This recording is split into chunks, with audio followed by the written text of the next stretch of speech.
आप सभी का स्वागत है द इनकलाब टाइम्स में और मैं हूं आपके साथ फरहान। अभी की ही बात है, बीते दिन की बात कह लीजिए, गृह मंत्री अमित शाह ने लॉकडाउन 5.0 घोषित करने के लिए सभी राज्यों के मुख्यमंत्रियों के पास एक फ़ोन किया था। उस फ़ोन में दोनों में समन्वय की भावना स्थापित की गई होगी। आखिर किस चीज़ को खोलना चाहिए, कितनी इजाज़त देनी चाहिए 5.0 को लेकर। तो जब यह बात सामने आती है तो अमित शाह की तारीफ़ भी होती है कि हाँ, सभी राज्यों के साथ परस्पर वह बात भी कर रहे हैं। लेकिन मौजूदा समय में पश्चिम बंगाल की मुख्यमंत्री ममता बनर्जी वह कह रही हैं उनके पास किसी भी प्रकार का फ़ोन नहीं आया अमित शाह का, और वह लॉकडाउन को लेकर खुद ही अपने जो नियम है, कानून है, वह स्पष्ट करती हुई नज़र आएंगी और किन चीज़ों को इजाज़त दी जानी है और किन चीज़ों को इजाज़त नहीं दी जानी है वह खुद ही तय करेंगी, क्योंकि गृह मंत्री अमित शाह ने उनके साथ किसी प्रकार की बात नहीं की। आपको क्या लगता है ऐसा क्यों हो रहा है? अभी आपने देखा होगा राज्यपाल जगदीप धनखड़ हैं पश्चिम बंगाल में, उन्होंने कई बार ममता बनर्जी को कहा कि वह राष्ट्रपति शासन लगा देंगे राज्य के भीतर, और यही घटनाक्रम महाराष्ट्र में भी आपने देखा कि देवेंद्र फडणवीस कहते हुए नज़र आ रहे हैं कि उद्धव ठाकरे कोरोना संक्रमण से निपटने में असमर्थ नज़र आ रहे हैं, इसलिए महाराष्ट्र में कहीं ना कहीं राष्ट्रपति शासन लग जाना चाहिए।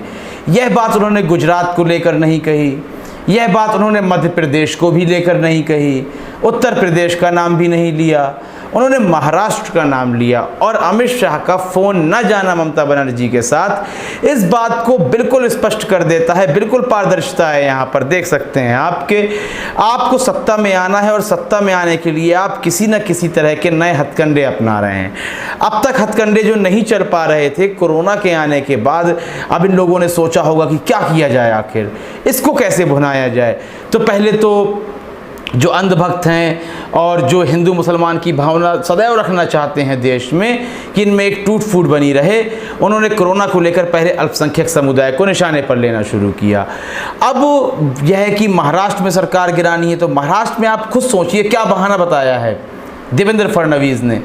मतलब अभी कोरोना संकट को लेकर उन्होंने कोई बड़ी बातें नहीं की, सिर्फ यदि उनका बयान आया है तो सत्ता को लेकर आया है कि असमर्थ हैं उद्धव ठाकरे, इसलिए यहाँ पर राष्ट्रपति शासन लगा दीजिए।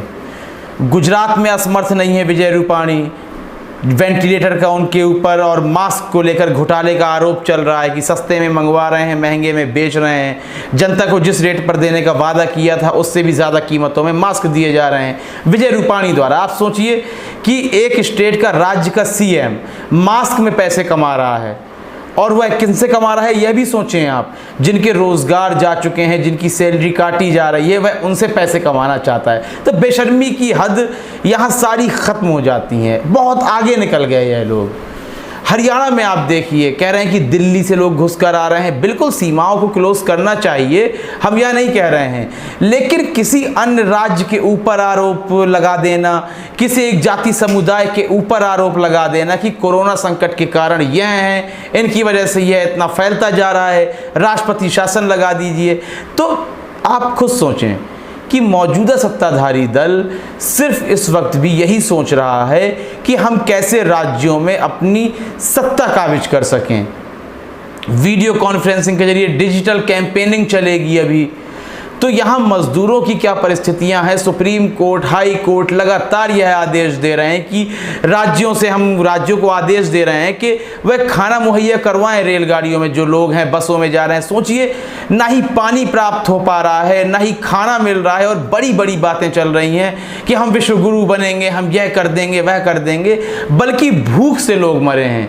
हम उस देश की सूची में हैं कि जहाँ यदि 2 महीने परिस्थितियाँ गंभीर हो जाएँ तो यहाँ मरने वालों की संख्या आम दिनों के मुकाबले, भूख से मरने वालों की संख्या ज़्यादा आएगी।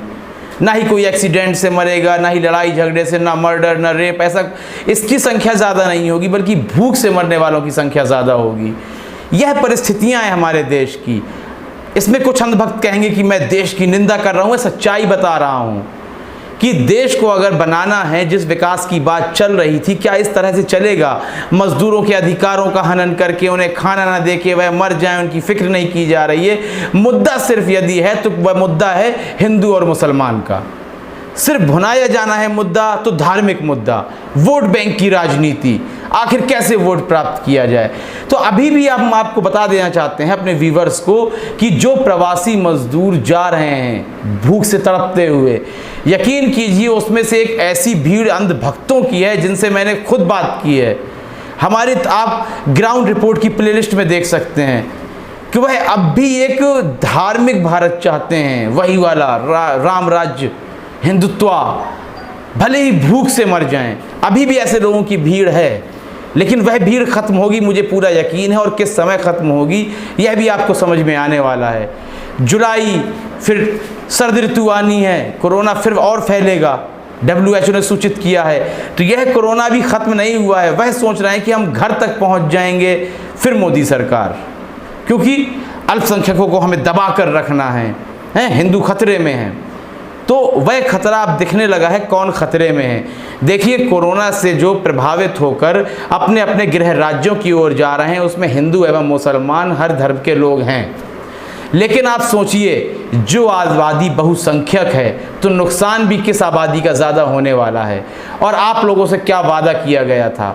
तो इस संबंध में अपनी राय आप हमें अवश्य दें, अंधभक्तों के संबंध में अपनी राय दें, प्रवासी मजदूरों के संबंध में अपनी राय दें। कार्यक्रम को लाइक अवश्य कर दें, शेयर करें और चैनल को सब्सक्राइब करना बिल्कुल भी ना भूलें। तब तक के लिए इजाज़त दीजिए, धन्यवाद।